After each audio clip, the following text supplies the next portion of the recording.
Fox News alert. Prime time's in Chicago for the first night of the Democratic National Convention. And very soon, we'll be hearing from the two people who Trump knocked out of the race, Hillary Clinton and Joe Biden. This was supposed to be Joe Biden's big week. A month ago, he was shopping for new aviators, getting Botox, and booking hotels for Hunter. Now Biden's not even staying the night. After his speech, Biden's flying straight to California for a week-long vacation. He's going to watch the convention from his couch like everybody else. If the party was unified, as they say they are, and Biden stepped down for the greater good of the country, as he said he did, and the last 4 years were worthy of Mount Rushmore, he'd be holding court in Chicago all week, soaking up the love, holding fundraisers for Harris. Hillary threw Bill a birthday party this afternoon. Biden didn't even show up. The truth is this. The Democrats don't want Biden anywhere near this convention. He's toxic. And they don't want him standing on stage with Kamala. That's not going to help her at all. And Biden doesn't even want to be here. He's humiliated. And they're isolating him like he has the Rona. Trump was shot in the head 48 hours before the RNC, and he showed up every day with a bandage on his ear. Biden was stabbed in the back, forced to speak on Monday night as far away from Kamala as possible, and now he's evacuating quicker than Afghanistan. Biden hates Barack. Michelle hates Biden. Biden hates Pelosi. And the Clintons hate them all. It's so fake. They're going to shower Biden with love before they tell him to hit the showers. Tonight will be a night that we can really celebrate Joe Biden. And Joe Biden is the guy that we need to celebrate tonight. And I think tonight will be a lot of fun because there's going to be a lot of love in this arena behind me for Joe Biden. It's deep gratitude that we're all going to show because under Joe Biden's leadership, our children will feed their families with jobs he created. They'll drive on roads that he built. We are going to blow the roof off of the United Center in terms of the praise for Joe Biden. You all know this. I love Joe Biden. They don't love Biden. They love that he left. The speech, the second it's over, you're going to hear a sigh of relief. It's like when you're with your girlfriend and you see your ex and you're forced to be nice and normal until she leaves and then you need a drink.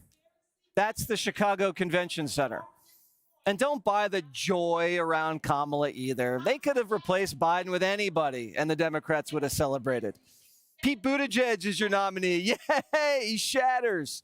Gretchen Whitmer. Woohoo, big Gretch, let's go. Democrats just fill in the blank. Party's not about new ideas and listening to voters. This party's about power. How to grab it, how to cling to it. Democrats released their party platform for 2024. They didn't even bother to proofread it. Biden's second term is mentioned 19 times. They threw him out so fast, they don't even care whose second term it is. The Obamas will run it anyway. If you want to know where Democrats' priorities are, just read the first page of the document.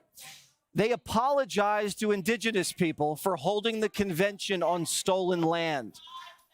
They're sorry, but they're staying. That makes this theme, this week's DNC, stolen land, stolen valor, and stolen nomination. Nancy Pelosi, the ringleader of the coup, says they didn't steal anything. You know, there are some critics who say that this was a coup. They say that Kamala Harris didn't get any votes in the primary, even though she was on the ticket. She wasn't the head of the ticket, and that it's anti-democratic for this to happen. What do you say to those critics? Well, I think that that's stupid. I think it's really stupid. Why is that? Yeah, that's really stupid. He decides not to run. She puts her name out there. Anybody else could have put their name out there too. They didn't. The president endorsed her. That was a big boost, of course. But the word coup, unless they don't know what that word means, it's really a dumb statement for them to make. Are we never going to hear from Joe Biden again? Is he going to stay in California for the rest of his term and throw rocks through Nancy's windows? Oh, listen, nobody wants to have a fight with Nancy Pelosi at this time because we're a united party and we're going to be moving forward. The Democrats are like, Nancy, we don't want any trouble. Just put the knife down. Joe Biden was asked about the coup today. He said he couldn't hear.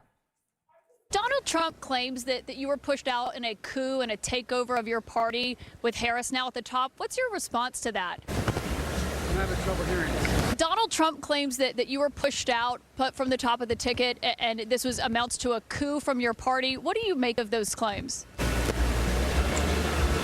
Stability is still a question. His what? Biden couldn't hear because it was a silent coup. Biden's friends tell Axios the president is still stunned and pissed about the way he was pushed out of his re-election race. He's not being fooled by the patronizing praise by public officials who were just knifing him just last month. Even Biden knows he doesn't belong on Mount Rushmore. It's gotten so bad, Biden world and Obama world are almost coming to blows. Axios reports that one of Obama's top White House officials ran into one of Biden's Morning Joe hosts. Isn't it great that the effing guy finally figured out he had to quit? The Morning Joe guy responded, "What guy?" "Joe Biden," Obama's official said. The Morning Joe guy shot back, "You know something? F you and F all your friends with their anonymous quotes in the papers." Biden apparently got a huge laugh when he heard about it. Biden's inner circle is astonished at how quickly the media that forced him out turned Kamala into a glamorous star. Biden and his aides always felt that Harris wasn't up to beating Trump and she wasn't ready for prime time. They had doubts about her governing chops and reliability.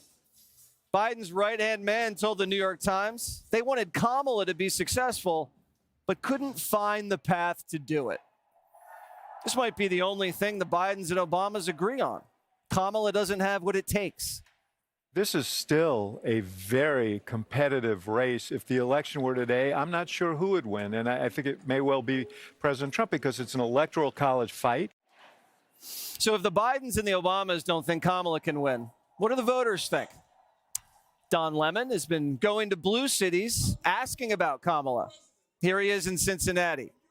Cleveland is lit. How y'all feeling about the election? Kamala Harris all day long. I'm going for Trump. I'm excited for Kamala Harris and Tim Walz. I think Trump's going to win. I feel like it's leaning towards Trump for sure. Trump or Kamala Harris? Donald Trump. I don't vote. I have to go Trump, man. Yeah. I have to. Yeah, Trump. I got to go Trump. Kamala Harris. Kamala Harris. I'm running for Trump, so I'm supporting Trump. Kamala is doing a great job. Kamala. But I'm probably not going to vote. It's like they just pushed her in. Now I vote more for what fits me better as a person rather than voting for the black person. I would vote for Trump. Gas wasn't this high when Trump was our president. Food wasn't this high. I'm going for Trump. Don Lemon got fired and turned to DeJohnny, which works for me. I'll play his interviews and we don't have to pay him. And if half of Cincinnati's for Trump, it's a landslide.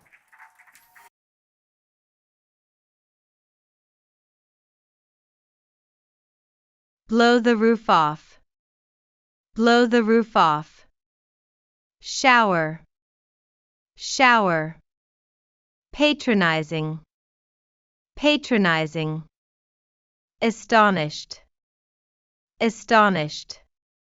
Governing chops. Governing chops. Valor. Valor. Glamorous. Glamorous. Holding court. Holding court.